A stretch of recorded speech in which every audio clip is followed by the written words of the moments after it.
गधा खड़ा था, मुल्ला लटका और पूरा गांव चिल्लाया, ये क्या नया तरीका है। गांव का नाम था बकरपुर। नाम से ही लगता है कि यहाँ इंसानों से ज्यादा बकरे रहते होंगे। लेकिन सच्चाई ये थी कि यहाँ इंसानों से ज्यादा अजीब लोग रहते थे। और उन अजीब लोगों के भी सरताज थे मुल्ला नसरुद्दीन। मुल्ला का दिमाग घड़ी की सुई से भी तेज चलता था, लेकिन अक्सर ये सुई उल्टी दिशा में भागती थी। एक दिन ऐसा हुआ कि मुल्ला अपने गधे को नहलाने ले गया। अब आप सोच रहे होंगे इसमें अजीब क्या है। जनाब, गधा तो था, लेकिन मुल्ला ने उसे साबुन से नहीं, चटनी से नहलाया। कारण, गधा भी इंसान की तरह स्वाद का हकदार है। जब खाल से बदबू नहीं जाती तो मसाले से ही सही, मुल्ला ने तर्क दिया। गांव वाले पहले तो हंसे, फिर आदतन आदर से सर हिलाया, क्योंकि मुल्ला कुछ भी कर सकते थे। और अगर वो कर सकते थे तो इसका मतलब था कि वो करेंगे भी। पर असली तमाशा अगले दिन हुआ। सुबह गांव की चौपाल पर शोर मचा। गधा अकेला खड़ा है। और मुल्ला कहाँ गया? कुछ दूर एक नीम के पेड़ से रस्सी लटक रही थी और उस रस्सी से मुल्ला। घबराने की जरूरत नहीं, मुल्ला की आंखें बंद थीं लेकिन सांसें चल रही थीं। एक टहनी पर पैर टिकाकर मुल्ला हवा में लटके हुए थे, ध्यान मुद्रा में। ये क्या कर रहे हो मुल्ला? प्रधान ने पूछा। ध्यान लगा रहा हूं, मुल्ला ने आंखें खोले बिना जवाब दिया। पेड़ पर क्यों? जमीन वाले ध्यान से मन नहीं खुलता, ऊपर से नजारा अच्छा मिलता है। और नीचे गधा खड़ा है, उससे प्रेरणा मिलती है। गांव वालों ने माथा पीट लिया। एक बुजुर्ग ने धीरे से कहा, कहीं ये फिर कोई प्रयोग तो नहीं। अब गांव में एक पुराना दस्तूर था, जब भी मुल्ला प्रयोग कहते तब जरूर कोई या तो पेड़ पर लटकता, या कुएं में गिरता, या बैल से ताश खेलता। और हुआ भी वही। एक हफ्ते पहले की बात थी। गांव में चर्चा छिड़ी थी, इंसान और जानवर में फर्क क्या है। कुछ बोले अक्ल, कुछ बोले भाषा, कुछ पहनावा। मुल्ला ने घोषणा की, ये सब झूठ है। फर्क सिर्फ एक है, इंसान झूठ बोल सकता है, जानवर नहीं। इस पर गांव का हलवाई बोला, तो क्या गधा कभी झूठ नहीं बोलता? मुल्ला मुस्कुराए, नहीं, लेकिन वो झूठ समझता है। गांव वालों की भौहें उठीं। साबित करो, प्रधान ने चुनौती दी।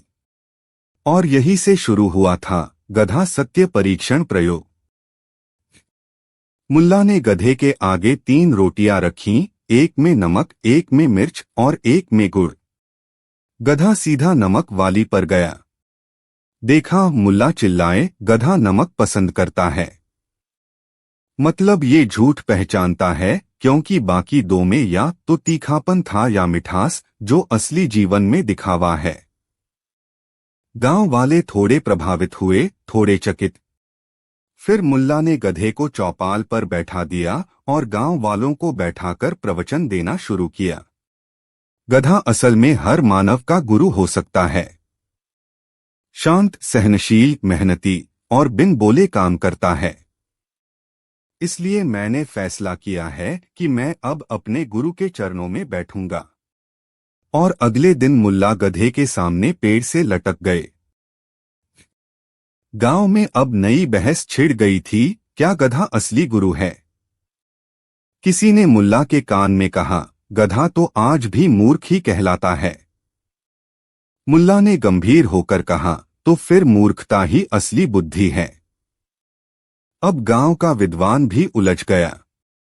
तो आप कह रहे हैं कि गधे जैसा बनना ही ज्ञान है?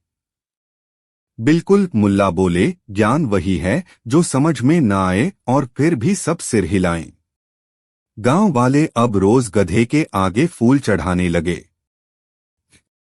एक दिन ऐसा आया जब गांव में बाकायदा गधा पूजा समारोह रखा गया।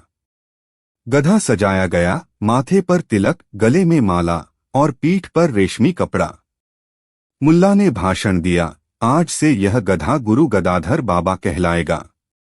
गांव वालों ने तालियां बजाईं, कुछ ने हाथ जोड़े और कुछ ने नामकरण का प्रमाण पत्र भी बनाया। गधा वहीं खड़ा रहा, न समझा न टस से मस हुआ। अब तक गांव की हालत ये थी कि बच्चा स्कूल नहीं जाता था, कहता था मैं तो गधा गुरु की पाठशाला जाऊंगा। गांव की स्त्रियां पूजा में गधा गीत गाने लगीं। जय हो तेरी अकल भारी, गुरु गधा तू सबसे न्यारी। गांव का एक बेरोजगार युवक गधे के कान में मंत्र फूंककर घर घर जाकर बोलने लगा, गुरुजी ने कहा है इस घर में अगला बच्चा धनवान होगा। बात इतनी बढ़ी कि एक दिन खुद जिला अधिकारी गांव में निरीक्षण के लिए आ गया। ये क्या तमाशा है, उन्होंने पूछा। मुल्ला बोले, हमने शिक्षा का नया मॉडल अपनाया है, गुरुकुल सिस्टम। गुरु कौन? गधा। और शिक्षक? मैं यानी गधे का माध्यम। अधिकारी ने चश्मा उतारा और धीरे से पूछा, मुझे पीने को पानी मिलेगा?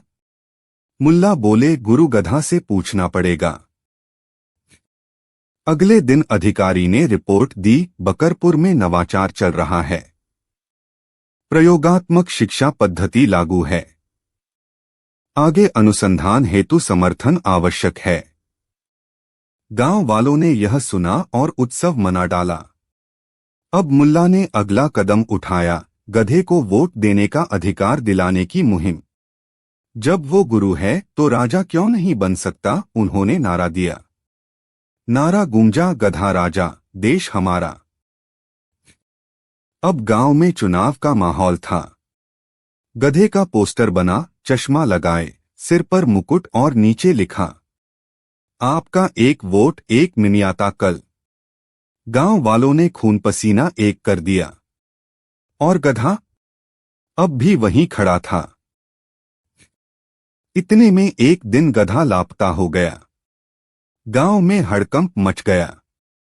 गुरु गायब, कहीं कोई विरोधी तो नहीं उठा ले गया? क्या अब चुनाव रद्द हो जाएगा? मुल्ला ने पूरे गांव में गधे की खोज शुरू कर दी। पोस्टर लगाए गए, ढोल बजाया गया और इनाम घोषित किया गया, जो गधा लाएगा उसे 1 साल मुफ्त शिक्षा। आखिरकार गधा गांव के बाहर खेत में घास चरते हुए मिला, पूरी तरह सामान्य। मुल्ला ने लौटते ही ऐलान किया, गुरुजी को आत्ममंथन हेतु वनवास पर जाना पड़ा था। अब गांव वाले गधे को और श्रद्धा से देखने लगे। लेकिन उसी रात कुछ ऐसा हुआ जिसने गांव को हिलाकर रख दिया। गधे के कान में एक पुर्जा मिला, उस पर लिखा था, जो सोचते हो कि मैं गधा हूं वो खुद गधे हैं। मैं तो चुप हूं क्योंकि बोलना मेरी तौहीन है। अब सवाल उठा, ये पुर्जा किसने रखा? क्या गधा सचमुच कुछ कहना चाहता था? क्या मुल्ला गधे की आड़ में कुछ और खेल खेल रहे थे? या कहीं यह गधा था ही नहीं? जंगल में गधा दिखा और पीछे था मुल्ला, दोनों का चेहरा था एक जैसा। बकरपुर की नींद उस दिन खुली जब गांव का गधा यानी गुरु गदाधर बाबा जंगल में देखा गया और उसके पीछे पीछे भागते हुए एक और गधा। नहीं, माफ कीजिए, वो गधा नहीं था। वो था हमारा परम ज्ञानी, अपरंपार, अकल्पनीय मुल्ला नसरुद्दीन। हाँ, सच यही था। दोनों की चाल एक जैसी, गर्दन का झटका एक जैसा, और तो और दोनों की आंखों में वही नश्वर बोध, संसार माया है पर घास असली है। गांव के चरवाहे कालू ने सबसे पहले ये विचित्र दृश्य देखा। कालू भागता हुआ गांव आया और चिल्लाया, मुल्ला और गधा एक जैसे दिखने लगे हैं। दोनों जंगल में कुछ खोज रहे थे। मुझे शक है गधा अब इंसान बनने की कोशिश कर रहा है। गांव में अफवाहों की आंधी चल पड़ी। एक बुजुर्ग ने तो यहां तक कह दिया, मुल्ला असल में गधा ही थे, अब तक छुपा रहे थे। अगले दिन गांव की चौपाल में पंचायत बुलाई गई। मुखिया ने पूछा, मुल्ला, क्या आप जंगल में गधे के पीछे जा रहे थे? मुल्ला ने गंभीरता से जवाब दिया, नहीं, मैं उसके पीछे नहीं, उसके साथ चल रहा था। यह गुरु शिष्य की नहीं, दो संतों की संगति थी। पर तुम दोनों एक जैसे क्यों चल रहे थे? क्योंकि हमने एक ही सत्य को जिया है। उसने घास में ब्रह्मा देखा है, मैंने बकरी में बुद्ध। गांव वालों ने सिर पकड़ लिया। अब सवाल उठा, क्या यह वही गधा है या कोई और? किसी ने कहा, वो असली गधा नहीं था। किसी और ने फुसफुसाया, मुल्ला ने असली गधे को गायब कर दिया है। इस रहस्य के बीच मुल्ला ने एक और बम फोड़ा। अब समय आ गया है कि गुरुजी के अनुयायियों की परीक्षा ली जाए। गांव वालों ने पूछा, कैसी परीक्षा? मुल्ला बोले, गधामय योग। 3 दिन जंगल में गधे के साथ साधना। जो टिक गया वही सच्चा शिष्य। और फिर शुरू हुआ गधा साधना शिविर। स्थान जंगल का वो हिस्सा जहां मोबाइल नेटवर्क तो दूर, पत्ते भी सोचकर गिरते थे। पात्र गांव के 12 सबसे उत्साही नागरिक, जिन्हें मुफ्त खाना और छुट्टी का लालच दिया गया था। शर्त, कोई इंसानी भाषा नहीं बोलेगा, सिर्फ ढेंचू से संवाद। पहला दिन। सबने ढेंचू में बात की। किसी ने कहा, ढेंचू ढेंचू। दूसरा बोला, ढेंचू ढूं। तीसरा, ढेंचू ढूंढा। मुल्ला सब देखकर मुस्कुरा रहे थे।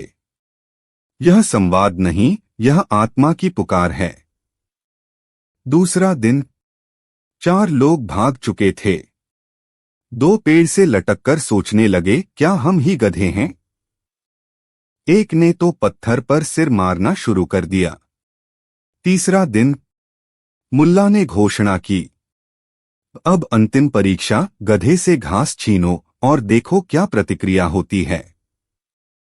एक ने जैसे ही गधे से घास छीनी, गधा लात मारकर भाग गया। गांव वालों ने देखा, गधा तो सीधा जंगल की गहराई में गायब हो गया। अब सबकी नजरें मुड़ी मुल्ला पर। गुरुजी चले गए, एक भक्त ने विलाप किया। मुल्ला बोले, गुरु तो नहीं गए, वो परीक्षा लेने गए हैं। अब तक गधे के लापता होने की खबर पास के गांव कद्दूपुर तक पहुंच चुकी थी। और फिर आया एक नायाब मोड़। कद्दूपुर से एक आदमी बकरपुर पहुंचा। एक लाल पगड़ी में नाम था भोंपू बाबा। उन्होंने ऐलान किया, गधा अब हमारे पास है। और उसने अपने नए अवतार का खुलासा किया है, वो असल में देवी का दूत है। अब बकरपुर के लोग उलझ गए। हमारा गधा उनका देवदूत? मुल्ला बोले, संभव है, हर युग में अवतार बदलते हैं। शायद अब गुरुजी ट्रांसफर पर हैं। भोंपू बाबा ने दावेदारी ठोंकी, अगर गधा हमारा है तो इसका प्रमाण है, वो सिर्फ हमारे मंत्र पर प्रतिक्रिया करता है। मुल्ला बोले, प्रमाण तो हमें भी देना आता है।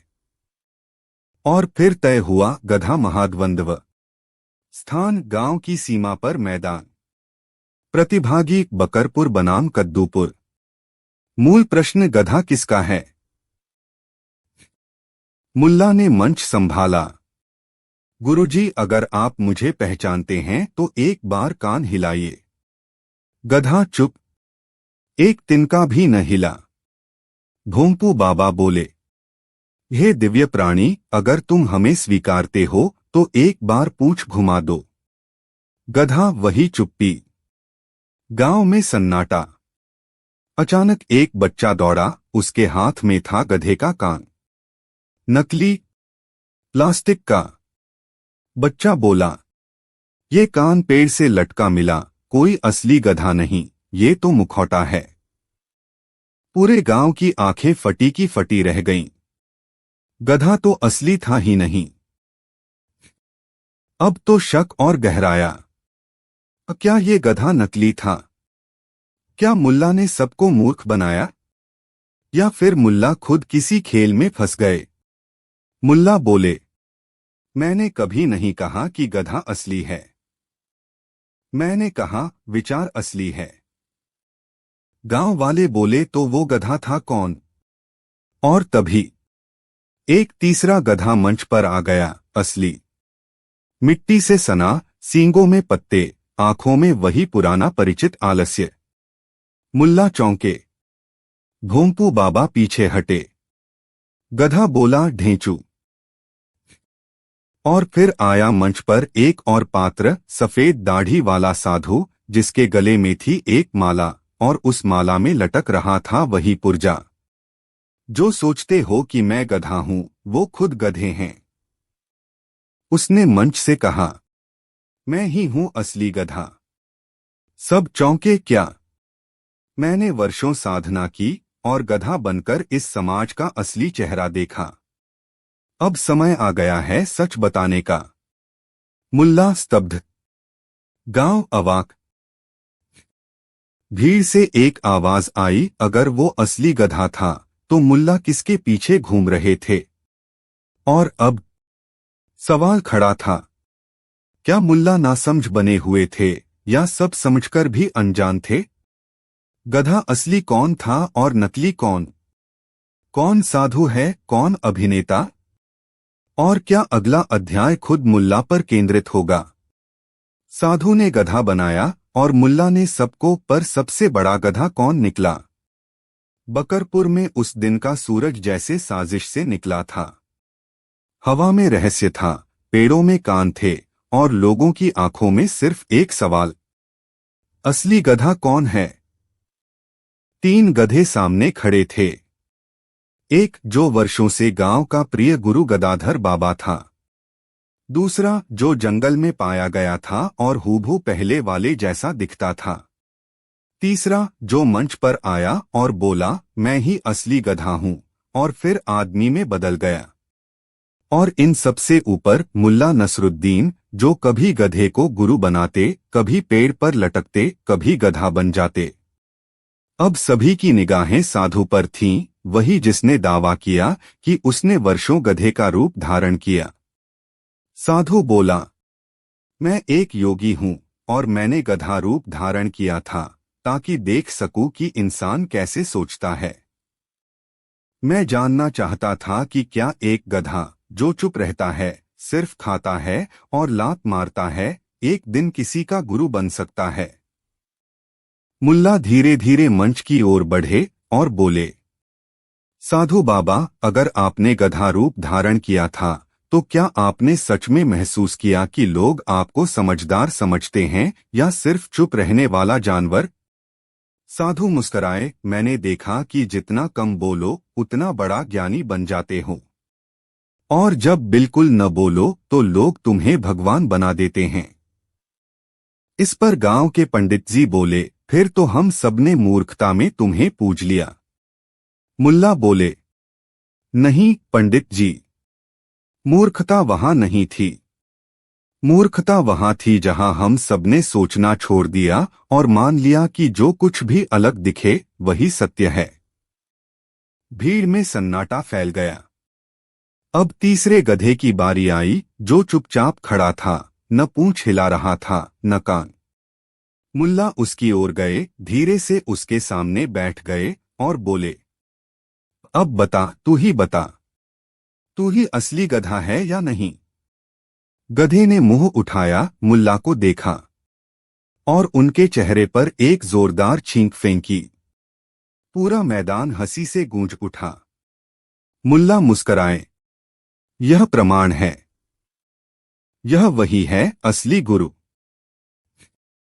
अब रहस्य सुलझाना जरूरी था। मुल्ला ने पंचायत बुलाई, 3 गधों के सामने पूरा गांव जमा हुआ।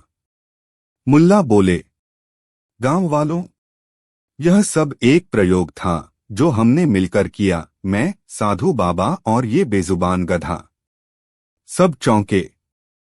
हाँ, मुल्ला बोले, ये साधु बाबा मेरे पुराने मित्र हैं, श्री ज्ञानगिरी।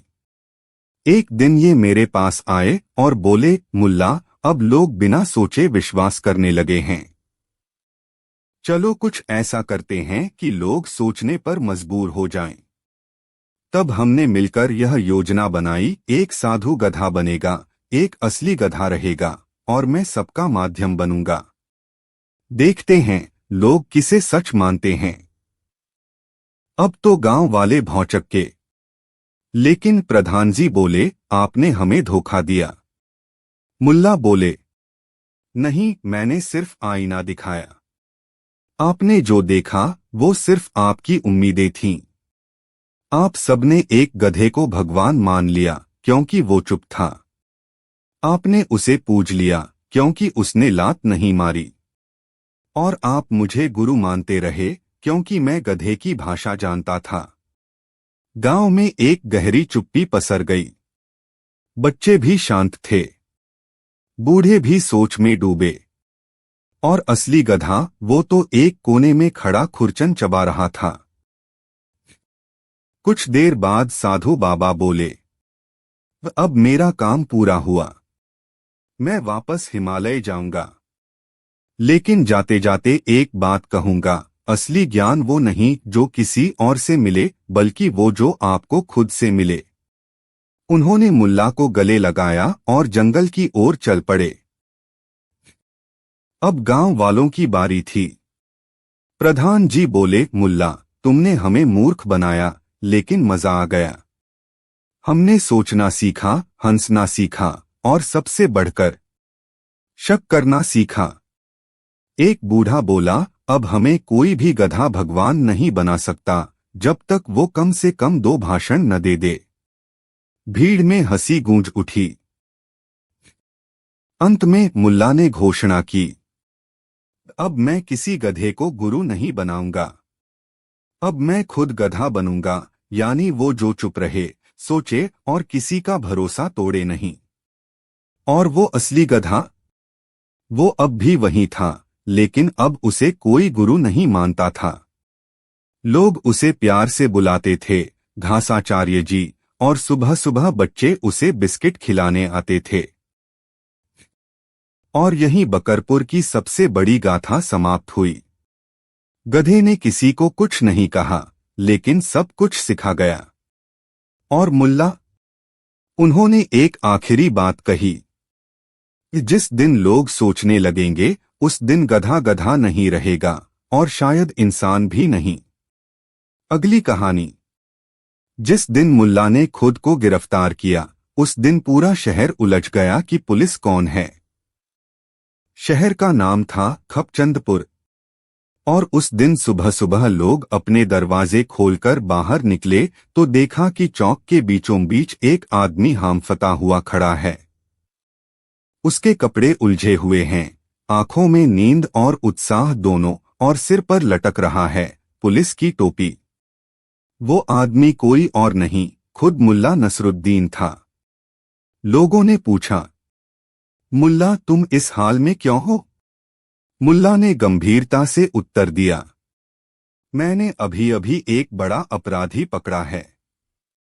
भीड़ चौंकी, कौन है वो? मुल्ला बोला, मैं।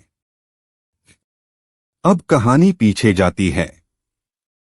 पिछली रात जब पूरा शहर सो रहा था, तब मुल्ला जाग रहे थे, चाय की प्याली, किताब का एक पन्ना और दिमाग में एक खुराफात। वो सोच रहे थे, पुलिस हर वक्त दूसरों को पकड़ती है, पर अगर असली अपराधी हम खुद हों तो हमें कौन पकड़ेगा? और फिर विचार आया, क्यों न मैं ही खुद को पकड़ लूं, और फिर देखूं कि शहर की नैतिकता कितनी गहरी है। उसी समय उन्होंने टोपी निकाली, अपने पड़ोसी जमील चचा की पुलिस वाली वर्दी से चुपचाप चुराई गई और पहनकर आईने के सामने खड़े हो गए। ठीक है मुल्ला, उन्होंने खुद से कहा, आज से तुम कानून हो और कानून के खिलाफ भी। सुबह 5 बजे मुल्ला घर से निकले।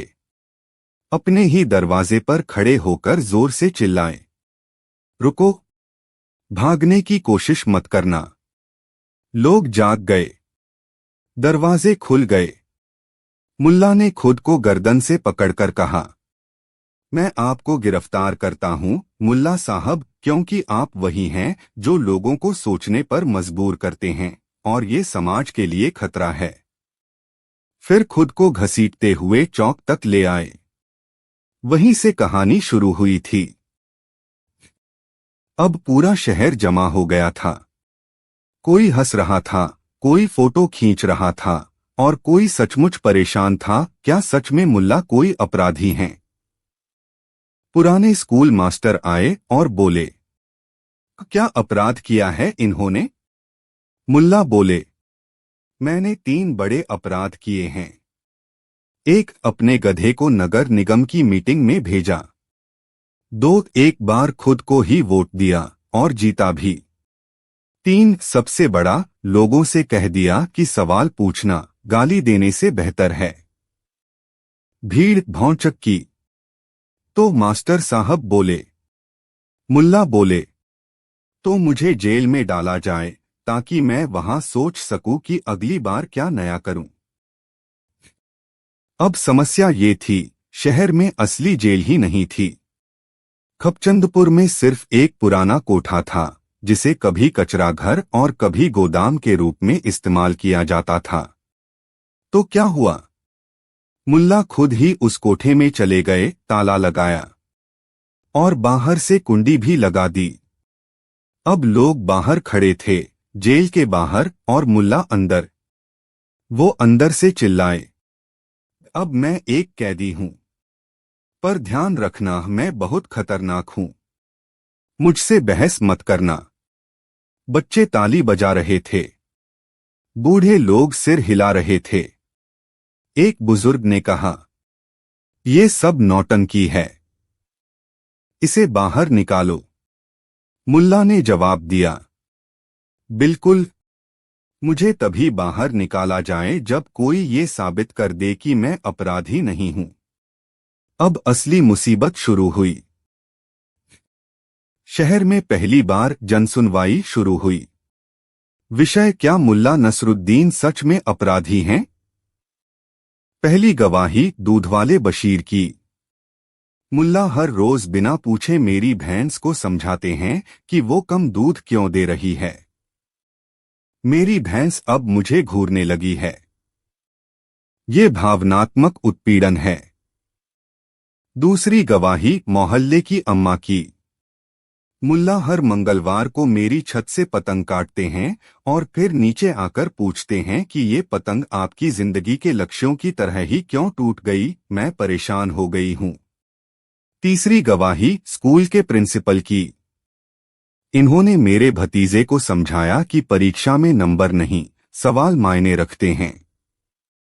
अब बच्चा हर पेपर में सवाल ही छोड़ देता है।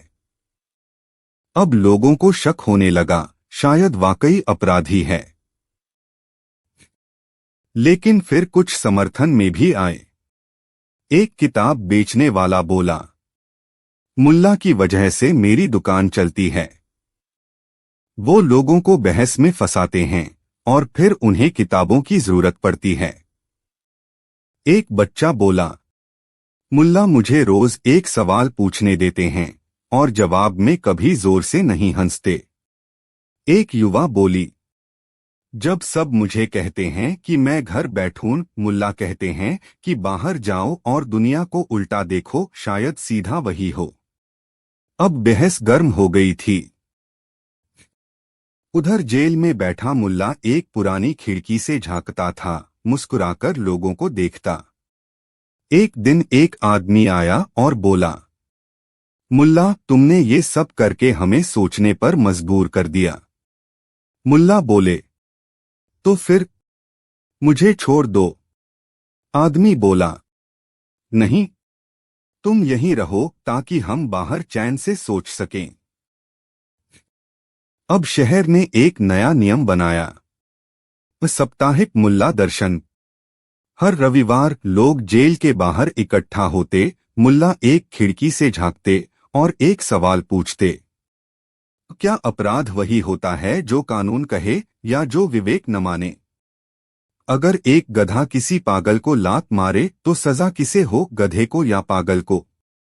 जो इंसान खुद को गिरफ्तार कर ले, क्या वो सबसे खतरनाक अपराधी है या सबसे ईमानदार? लोग चुप हो जाते, सोचने लगते। अब शहर का नाम बदलने की बातें होने लगीं, खपचंदपुर से मुल्लापुर। और पुलिस, अब जब कोई शिकायत लेकर थाने जाता तो थानेदार कहता, पहले मुल्ला से पूछ लो, वो अगर अपराध माने तभी हम मानेंगे। एक दिन जेल की दीवार पर एक लाइन लिखी मिली, अगर तुम सही हो तो सजा मांगो, अगर तुम गलत हो तो बहाना ढूंढो। लोग समझ नहीं पाए, क्या ये मुल्ला का इशारा था कि अब वो खुद को निर्दोष मानते हैं, या फिर एक और योजना शुरू होने वाली थी। और फिर एक रात जेल खाली पाई गई। मुल्ला गायब, कोई दरवाजा टूटा नहीं था, कोई ताला नहीं खुला था, बस एक नोट छोड़ा गया था, मैं खुद को जमानत पर छोड़ गया हूं। शर्त यह है कि अगर अगली योजना में पकड़ा जाऊं तो तुम सब गवाह बनोगे।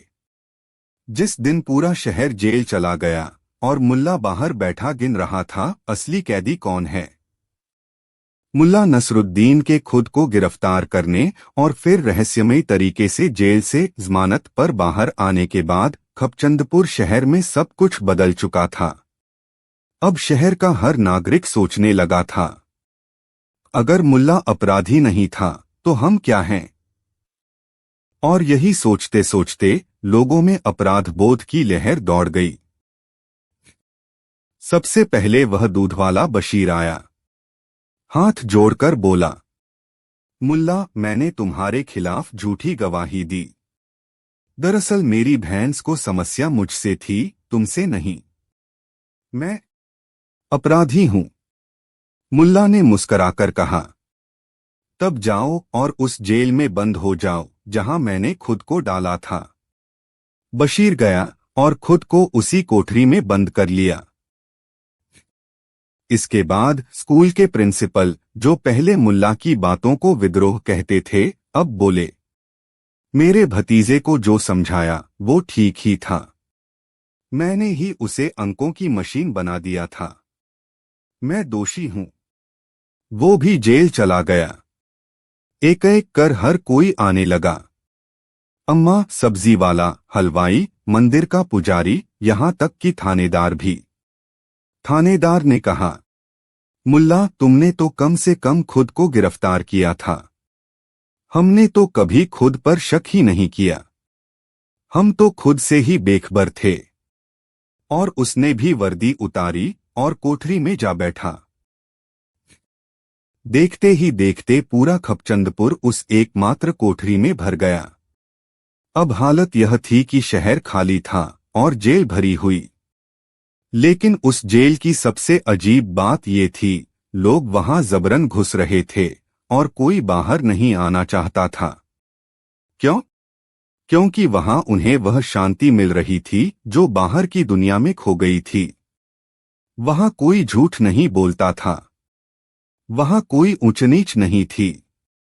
वहां हर आदमी स्वीकार कर चुका था कि वो भी गलत हो सकता है।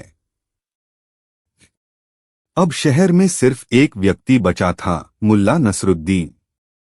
वो चौक के बीचों बीच बैठा, अपनी छोटी सी पीठ पर टिका हुआ, बीड़ी के कश लेता और एक पुरानी रजिस्टर में नाम लिखता। बशीर, आत्मझूठ का अपराधी।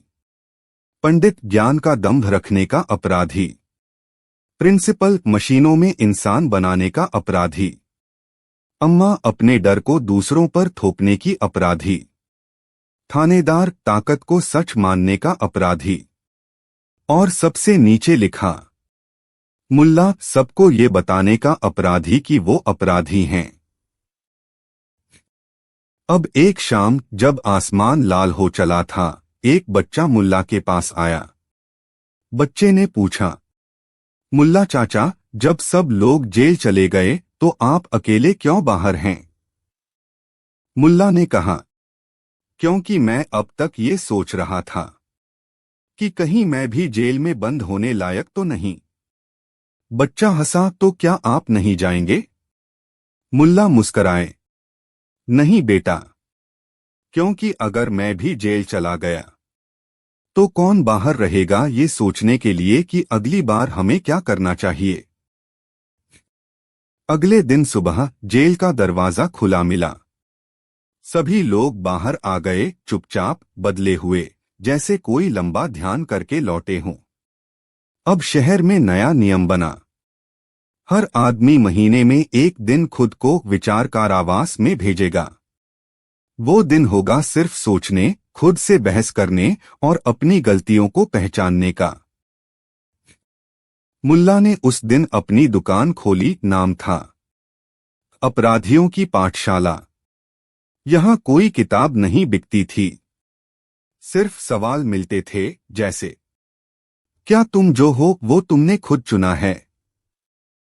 तुम्हारे सच दूसरों के झूठ क्यों हैं? क्या माफ करना खुद को सजा देने से बेहतर है? लोग आते, सवाल लेते, सोचते और फिर खुद तय करते कि क्या उन्हें जेल जाना चाहिए या जिंदगी को बदलना चाहिए। और फिर एक दिन मुल्ला ने दुकान बंद कर दी। लिखा, अब तुम सब खुद सोच सकते हो। अब मुझे सजा दो क्योंकि मैं अब फालतू हो गया हूं। लोग इकट्ठा हुए। पंचायत बैठी। आखिर में फैसला हुआ। मुल्ला को सजा दी जाए, एक नई योजना बनाने की, ताकि हम फिर से भूलें और फिर से सीखें। और इस तरह खपचंदपुर में अपराधी वही कहलाने लगा जो नहीं सोचता। जेल वही जगह थी जहां लोग खुद को सुधारने जाते थे। और मुल्ला, वो अब भी चौक पर बैठे मिलते हैं, कभी गधे के साथ, कभी बीड़ी के साथ और अक्सर सवालों के साथ। लेकिन एक पत्थर पर उनका लिखा वाक्य आज भी चमकता है कि जिस दिन इंसान खुद से डरने लगे, वही दिन सबसे ईमानदार होगा और शायद सबसे हंसने लायक भी। समाप्त। अगली कहानी। जिस दिन मुल्ला ने कहा, आज मैं नहीं, मेरी टोपी सोचेगी, उसी दिन गधा बुद्धिजीवी घोषित हो गया। सुबह के 7 बजे थे। मुल्ला गंभीर होकर बोले, अब से कोई फैसला मैं नहीं लूंगा। टोपी लेगी। मैंने देखा है, दुनिया में जो सिर ढके रहते हैं वही सबसे ज्यादा सम्मान पाते हैं, तो अब मैं भी सम्मान का काम टोपी को सौंपता हूं। अब आप सोच रहे होंगे मामला क्या था, तो चलिए थोड़ा पीछे चलते हैं। पिछले हफ्ते शहर में एक नई योजना लागू हुई थी, जनता द्वारा जनता की बुद्धिमत्ता का मूल्यांकन। सीधा मतलब हर कोई किसी और को बुद्धिजीवी या मूर्ख घोषित कर सकता था बहुमत से। पहला निशाना बना मुल्ला नसरुद्दीन। कोई कहता, ये तो हर बात को घुमा देता है। कोई कहता, इसने गधे को भगवान घोषित कर दिया था, भूल गए। कोई कहता, ये खुद से बहस करता है, जरूर पागल है। नतीजा, मुल्ला को 17 वोट से शंकासंदिग्ध बुद्धिजीवी घोषित कर दिया गया। अब मुल्ला चुप नहीं बैठ सकते थे। उन्होंने सोचा, जब तक मैं सोचता हूं, लोग मुझ पर शक करते हैं। क्यों न कुछ ऐसा सोचने लगे जो सोचने जैसा न लगे। और तभी उन्होंने अपनी टोपी को देखा। तुम सोचो, मैं सिर्फ प्रदर्शन करूंगा। अगली सुबह टोपी को कुर्सी पर बिठाकर उन्होंने ऐलान कर दिया, अब सारे निर्णय टोपी लेगी। जो सवाल पूछना है इससे पूछो, मैं सिर्फ संदेशवाहक हूं। पहला प्रश्न आया हलवाई रमजान से, टोपी साहब आज मलाई जलेबी बनाओ या काजू कतली? मुल्ला ने टोपी को देखा, फिर टोपी की ओर झुककर कान लगाया। टोपी कहती है, आज जो सबसे ताजा है वही बनाओ, क्योंकि मिठास में ताजगी जरूरी है। हलवाई हक्का बक्का, ये बात तो सच है। दूसरा प्रश्न आया थानेदार की ओर से, टोपी साहब कल नगर में झगड़ा हुआ, क्या दोषी को फटकार लगाई जाए या समझाया जाए? मुल्ला टोपी की ओर झुके। टोपी को थोड़ा हिलाया, फिर बोले। टोपी कहती है, अगर तुम डंडा उठाओगे तो सामने वाला दीवार उठाएगा। पर अगर तुम कान दो तो शायद वो दिल दे। थानेदार ने टोपी को सैल्यूट मारा। बात में गहराई है। अब पूरा शहर रोज टोपी के दर्शन करने आने लगा। टोपी सभा लगने लगी। कुछ नोट्स बनाए जा रहे थे। टोपी सूत्र, टोपी दर्शन, टोपी नीति। अखबार में लेख छपा। टोपी से निकली क्रांति न सोचो, सोचने दो। अब मसला आया शहर के बुद्धिजीवियों का, जिन्होंने कभी किताबें लिखीं, सेमिनार किए, बहस में घंटों जलाया। वो सब अब एक टोपी के सामने खड़े थे, जवाब सुनने को।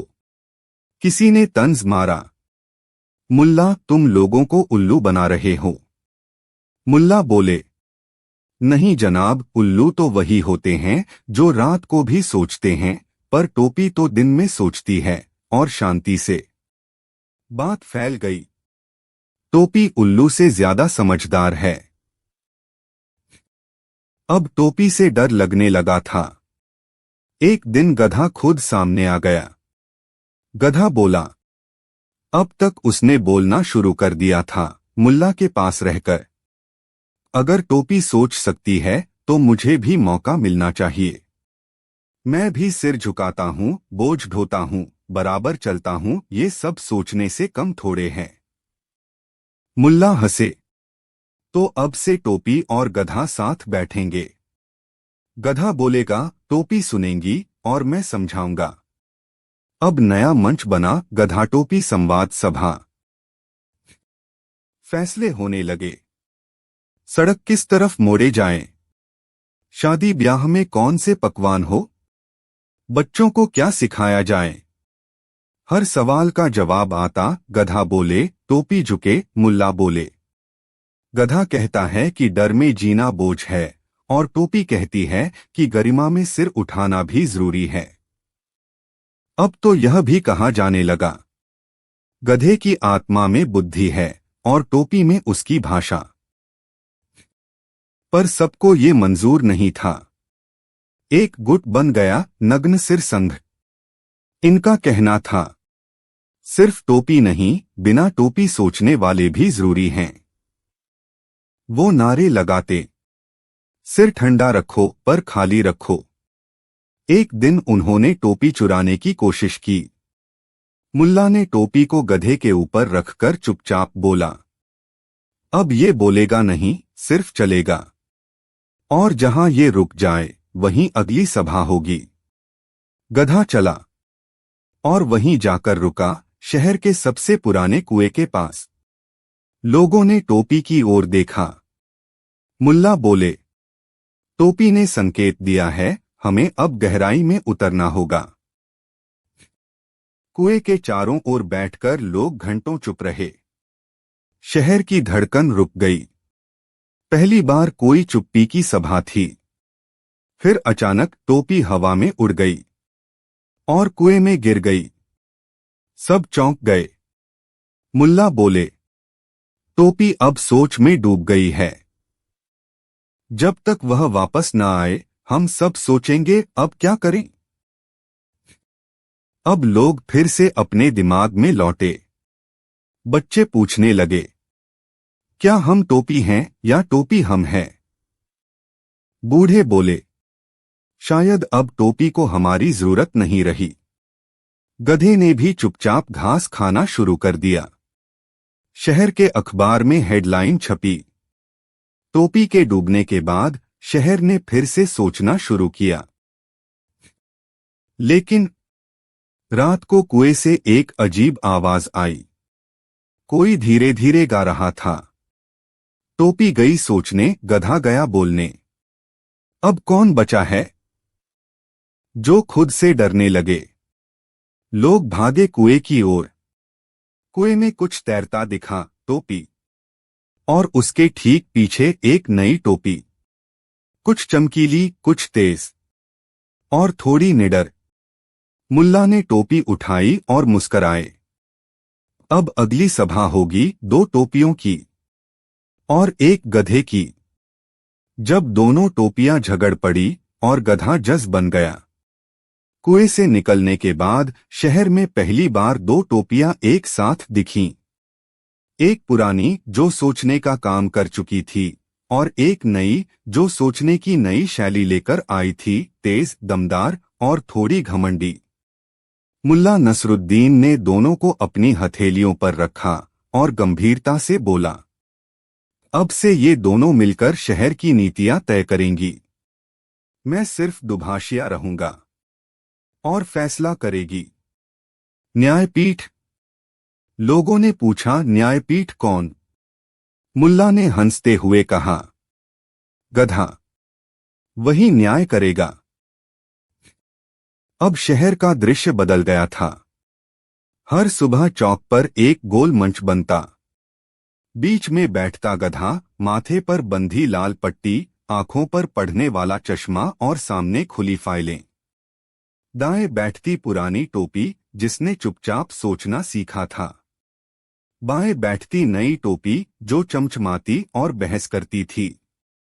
मुल्ला बीच में खड़े होकर कहते, आज का मुद्दा किसे सुने, परंपरा को या परिवर्तन को?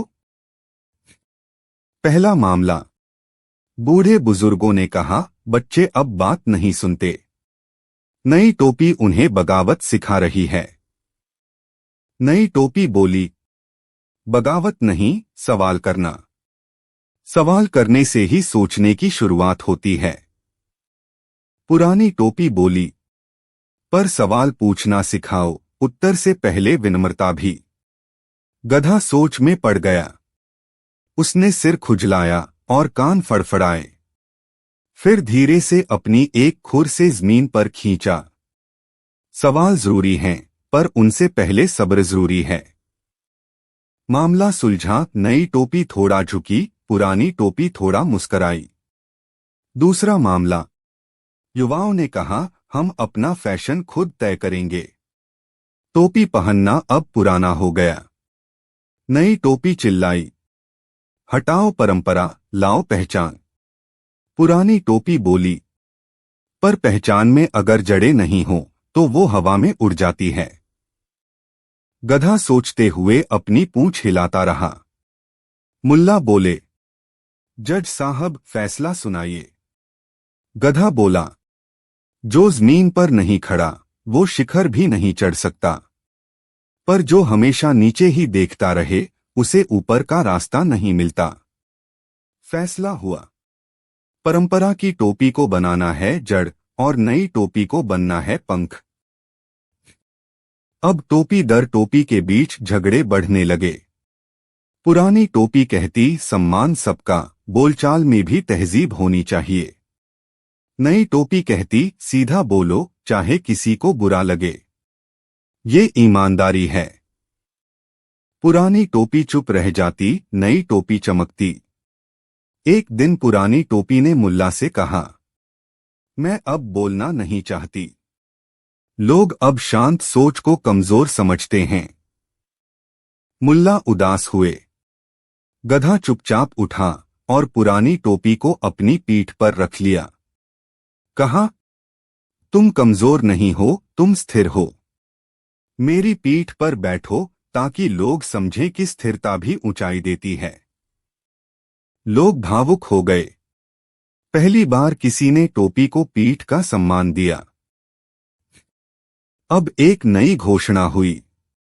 शहर में हर हफ्ते एक दिन दृष्टिकोण संग्राम होगा।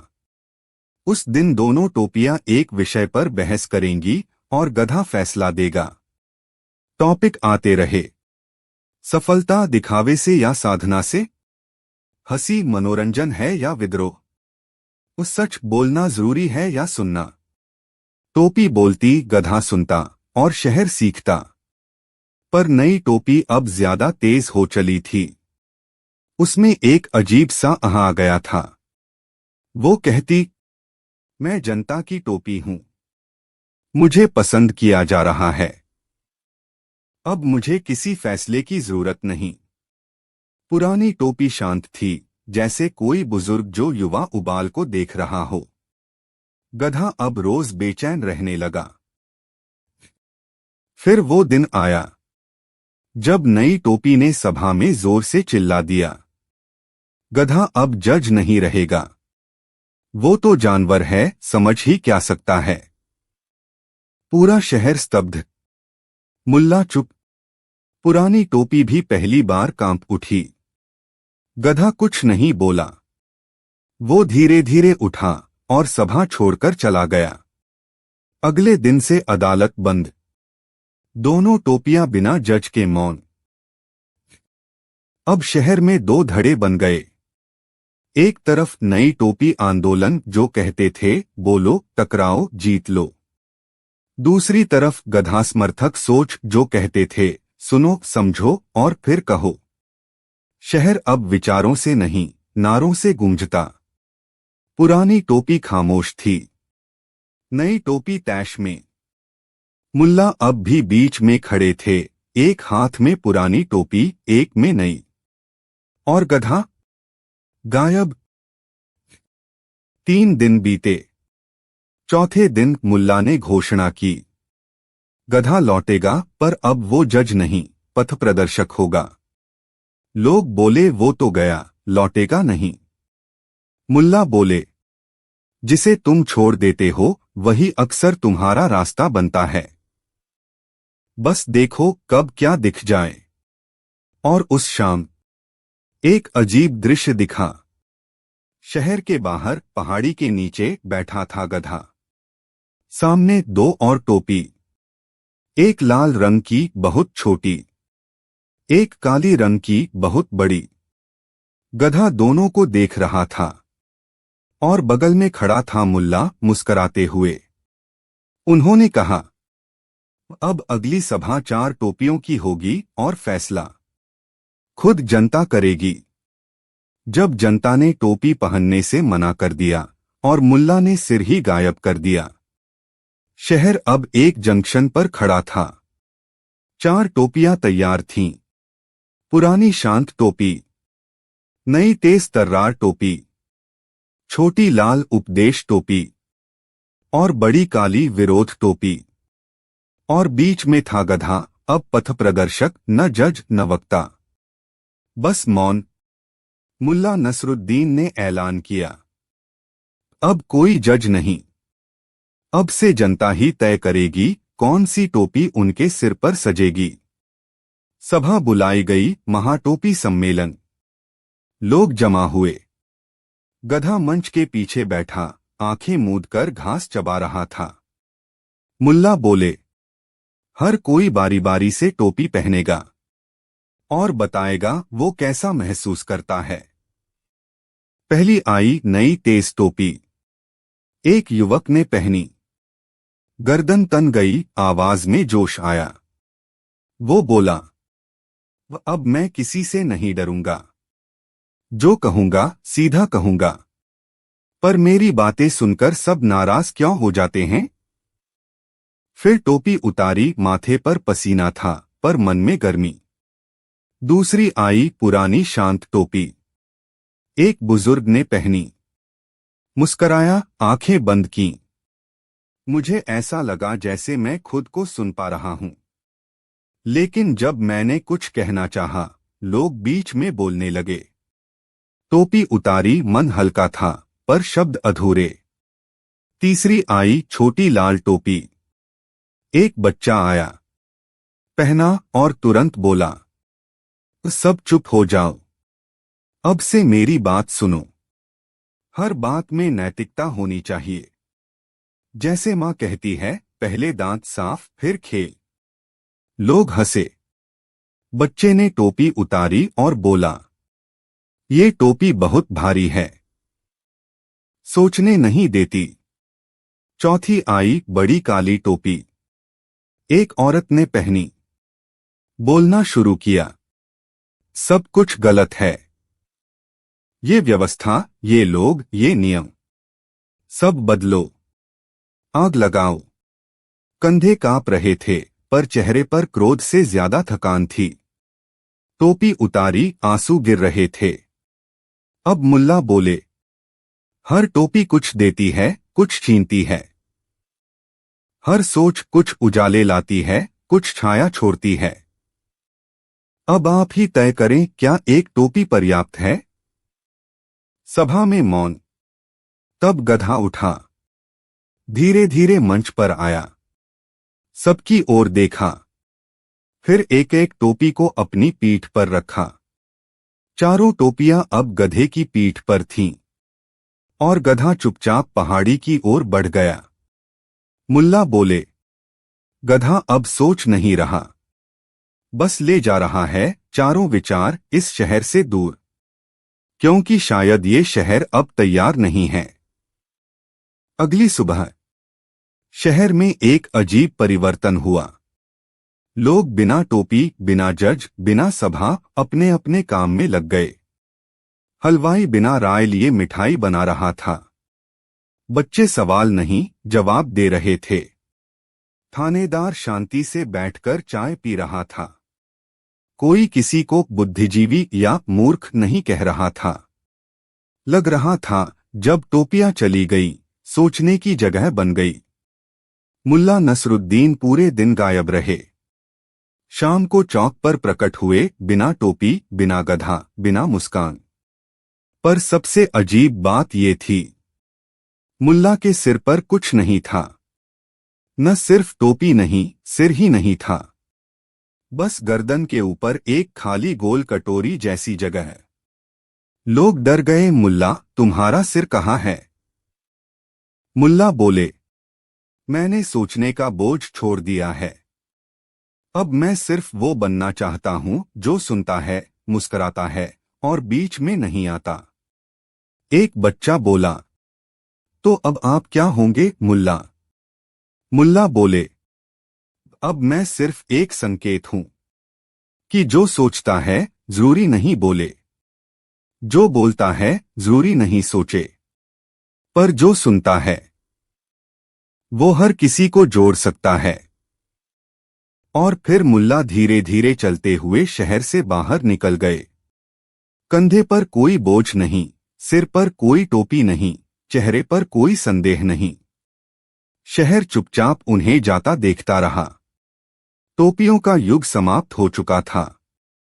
अब हर कोई खुद से सवाल पूछने लगा और जवाब की तलाश में खुद उतर पड़ा। गधा दूर पहाड़ी पर खड़ा था, चारों टोपियां उसके पास थीं, पर इस बार वो उन्हें किसी को देने नहीं आया था। वो बस वहीं खड़ा रहा, जैसे कह रहा हो, अब सोचो मत, समझो।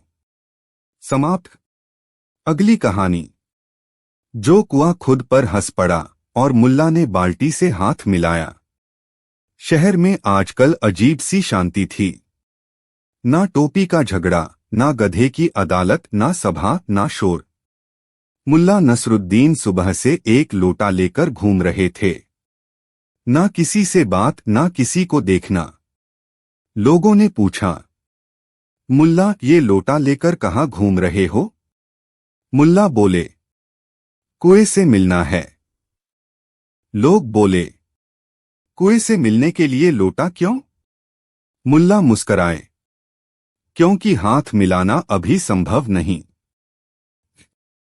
शहर के बाहर एक पुराना कुआं था, गहरा, सीधा और किसी जमाने में ज्ञान का स्रोत कहलाता था। अब वहां कोई नहीं जाता था। लोग कहते, कुएं में गिरने का डर है, और जो गिरता है वो कभी वैसा नहीं रहता। मुल्ला उसी कुएं की मुंडेर पर बैठे, लोटा लटकाया और धीरे से पुकारा, ऐ कुएं, क्या अब भी तू गहराई रखता है या केवल खाली गूंज बची है? कुएं से आवाज आई, अब लोग सवाल नहीं डालते, बस सेल्फी लेते हैं। मुल्ला हंसे, कभी तेरी गहराई लोगों की सोच थी, अब तेरा डर ही सोच बन गया है। कुएं से ठंडी हवा निकली, जैसे कोई पुराना किस्सा फिर से सांस ले रहा हो। अचानक एक झोंका आया, लोटा डोलने लगा। मुल्ला ने कसकर पकड़ा, पर जब उन्होंने ऊपर खींचा तो लोटा खाली नहीं था। उसमें एक बाल्टी फंसी हुई थी, लकड़ी की, पुरानी, और उस पर लिखा था, जो खुद को खाली समझता है वही सबसे भरा होता है। मुल्ला ने बाल्टी निकाली और पूछा, तू कौन? बाल्टी बोली, मैं वो हूं जिसे सबने छोड़ा क्योंकि सब जल्दी में हैं। अब किसी को इंतजार नहीं, सबको पाइपलाइन चाहिए। मुल्ला ने बाल्टी को कंधे पर रखा और चल पड़े। रास्ते में मिला एक वृद्ध। मुल्ला, अब तुम्हें बाल्टी की जरूरत क्यों पड़ गई? तुम्हारे पास तो ज्ञान का पूरा समुंदर था। मुल्ला बोले, समुंदर में सब डूब जाते हैं, कभी बाल्टी भर भी काफी होता है, बस समझने की प्यास हो। शहर पहुंचे तो एक और अफवाह उठी, मुल्ला अब कुएं से बात करने लगे हैं। लोग हंसे, पिछली बार टोपी से बात की थी, अब बाल्टी से कर रहे हैं। पर एक बच्चा आया और धीरे से पूछा, मुल्ला क्या मैं भी बाल्टी से बात कर सकता हूं? मुल्ला बोले, जरूर, बस पहले दिल खाली करना पड़ेगा। बच्चे ने आंखें बंद कीं और बाल्टी में झांका। कुछ देर चुप रहा, फिर मुस्कराया। बोला, मुल्ला ये बाल्टी तो बोलती है। मुल्ला बोले, नहीं बच्चा, अब तू बोलने लगा है। धीरे धीरे बाल्टी मशहूर हो गई। अब हर रोज लोग आते, बाल्टी में झांकते और चुप हो जाते। बाल्टी ना कुछ कहती ना समझाती, वो बस गहरी थी। किसी का गुस्सा उसमें उतरता, किसी का पछतावा, किसी की उलझन, और सब लौटते थोड़ा हल्के थोड़ा शांत। फिर एक दिन एक आदमी आया, नया विदेशी। उसने बाल्टी में झांका और कहा, ओह, ये तो बस एक पुराना लोहे का टुकड़ा है। तुम सब इसके साथ ड्रामा कर रहे हो। लोग चुप, बाल्टी भी चुप। मुल्ला ने उस आदमी को पास बुलाया। कहा, तू इसे बस लोहे का टुकड़ा समझता है। ठीक है, अब एक काम कर, खुद को भी लोहा समझ और इसमें गिरा दे। आदमी गुस्से में बाल्टी को फेंकने गया, पर जैसे ही उसने उसे उठाया वो भारी हो गई, इतनी भारी कि वो खुद नीचे बैठ गया। उसने सिर झुका लिया और आंखें भर आईं। कहा, माफ करो, मैंने कभी खुद को देखा ही नहीं था। ये बाल्टी मुझे दिखा गई। अब हर दीवार पर एक वाक्य लिखा गया, जिसमें झांकने से तुम खुद दिखो, वो बाल्टी नहीं, एक दर्पण है। कुएं ने मुस्कराया।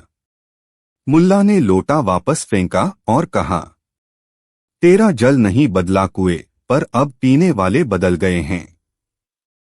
कुएं से आवाज आई, और सुनने वाले? मुल्ला ने बाल्टी के कान की ओर इशारा किया। अब ये ही सुनती है और जवाब भी देती है, बस बिना आवाज के। और उस रात चांदनी में बाल्टी को रस्सी से टांगकर मुल्ला सो गए। बाल्टी हवा में झूलती रही, कभी पूरब की ओर, कभी पश्चिम की, और हर दिशा को उसकी चुप्पी कुछ न कुछ कहती रही। जब बाल्टी गायब हो गई और हर आदमी खुद कुआं बन गया, सुबह शहर की पहली आवाज ही अजीब थी, बाल्टी नहीं है। कोई बच्चा सबसे पहले चौक पर पहुंचा था और बाल्टी की रस्सी अब हवा में खाली झूल रही थी। थोड़ी ही देर में पूरा शहर वहां जमा हो गया। किसी ने पूछा, कहीं किसी ने चुरा तो नहीं ली? मुल्ला नहीं बोले, बस चुपचाप वहीं बैठे रहे, रस्सी की ओर देखते हुए। एक आदमी चिल्लाया, ये सब पाखंड था, एक बाल्टी से क्या होता है? अभी बाल्टी गई, अब सबको फिर से गुस्सा आ जाएगा। लोगों के चेहरे उतरने लगे, कुछ बेचैन हुए, कुछ गुस्से में, कुछ उदास। फिर एक बच्ची सामने आई, वो वही थी जिसने सबसे पहले बाल्टी में झांका था। उसने पूछा, मुल्ला, क्या अब हम फिर से पुराने हो जाएंगे? मुल्ला धीरे से बोले, नहीं बच्ची, अगर बाल्टी ने सच में कुछ दिखाया था तो वो कहीं और नहीं गई, बल्कि वो अब तुम सब में है। लोग चौंके। मतलब? एक व्यापारी ने पूछा। मुल्ला बोले, जो चीज हर किसी को अलग अलग दिखाई दे, जो सबको खुद से मिलवाए, वो कहीं से लाई नहीं जाती, वो बस याद दिलाई जाती है। मुल्ला ने आगे कुछ नहीं कहा, बल्कि सबको एक एक लोटा दिया। हर किसी को। बोले, अब खुद चलो उस पुराने कुएं तक, लेकिन इस बार पानी के लिए नहीं, अपने लिए। लोगों ने संकोच में लोटा पकड़ा, और जैसे ही कोई कुएं तक पहुंचता, वहां कोई बाल्टी नहीं होती, पर आवाज आती, तो खुद को भीतर डालो और खाली लौटो। धीरे धीरे शहर में बदलाव आया। अब लोग बातें करने से पहले सोचने लगे, बहस करने से पहले सुनने लगे। कोई किसी को नहीं समझा रहा था, सब बस सुन रहे थे। किसी के पास बाल्टी नहीं थी, पर सबके भीतर एक गहराई जाग चुकी थी। मुल्ला हर गली से गुजरते, लोग उन्हें देखकर मुस्कराते, पर अब सवाल नहीं करते, क्योंकि सबने जान लिया था, जो उत्तर बाहर से आए वो उधार होते हैं, जो भीतर से निकले वही असली। एक दिन मुल्ला ने चौक पर एक पत्थर रखा। उस पर लिखा था, अब हर आदमी एक कुआं है, खुद में झांको और जो गिरता है वही सच्चा जल है। फिर एक रात चांदनी में सब सो रहे थे, और मुल्ला ने शहर छोड़ा। गधा भी नहीं था, कोई टोपी नहीं, कोई लोटा नहीं, बस एक पुराना नक्शा जिसमें रास्ते नहीं, केवल प्रश्न थे।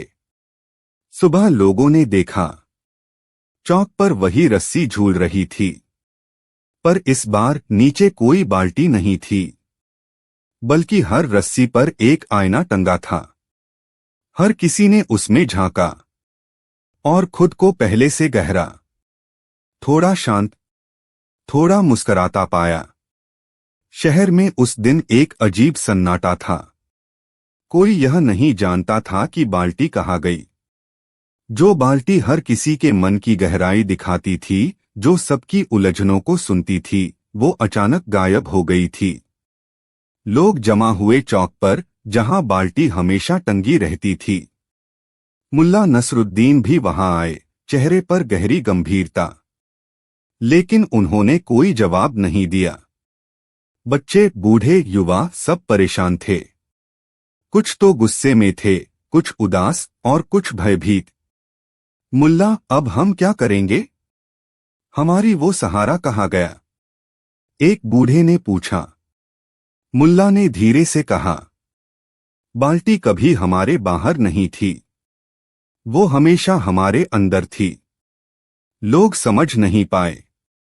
मुल्ला बोले, जो चीज हम बाहर खोजते हैं, असल में वो हमारे दिल और दिमाग के भीतर छिपी होती है। बाल्टी ने हमें ये दिखाया कि हमें खुद को सुनना होगा, खुद को समझना होगा। मुल्ला ने सबको एक एक लोटा दिया और कहा, अब हर कोई अपने भीतर झांके। जो भी मिलेगा उसे स्वीकार करो, उसे समझो। खुद को खाली करो ताकि तुम दूसरों को भर सको। शहर के लोग अपने अपने घर लौट गए। सबने अपनी अपनी जिंदगी में वह बाल्टी बनना शुरू किया। एक दूसरे की बातों को सुनने लगे, समझने लगे। पहले से ज्यादा धैर्य, ज्यादा सम्मान और ज्यादा प्यार। समय बीता। एक दिन मुल्ला वापस आए चौक पर। उनके हाथ में अब कोई टोपी नहीं थी, कोई लोटा नहीं, कोई बाल्टी नहीं। बस एक किताब थी, नाम था खुद की खोज। मुल्ला बोले, यह किताब मेरी नहीं, तुम्हारी है। हर शब्द तुम्हारे अनुभव से लिखा जाएगा। इस कहानी का असली अंत तुम ही लिखोगे। उन्होंने शहर वालों से कहा, असली ज्ञान वही है जो खुद की यात्रा में मिलता है, और असली खुशी वही है जो दूसरों के दिल में जगह बना सके। शहर ने मुल्ला को फिर से देखा, लेकिन यह बार उनका अंत नहीं था, बल्कि एक नया शुरुआत थी। सिख, यह कहानी हमें बताती है कि हम अक्सर बाहर की चीजों में खुशी, शांति और समाधान खोजते हैं, जैसे टोपी, बाल्टी या कोई जादुई वस्तु। लेकिन असल में वह सब कुछ हमारे भीतर है। जब हम अपने अंदर झांकते हैं, खुद को समझते हैं और दूसरों को सुनना सीखते हैं, तभी असली बदलाव आता है। यह बदलाव हमारे व्यवहार में, हमारे विचारों में और हमारे रिश्तों में परिलक्षित होता है। और यह यात्रा, खुद की खोज, जीवन की सबसे महत्वपूर्ण कहानी है। समाप्त। मुल्ला नसरुद्दीन की यह अंतिम कथा यही बताती है कि असली तोहफा और ज्ञान तुम्हारे भीतर ही छुपा है।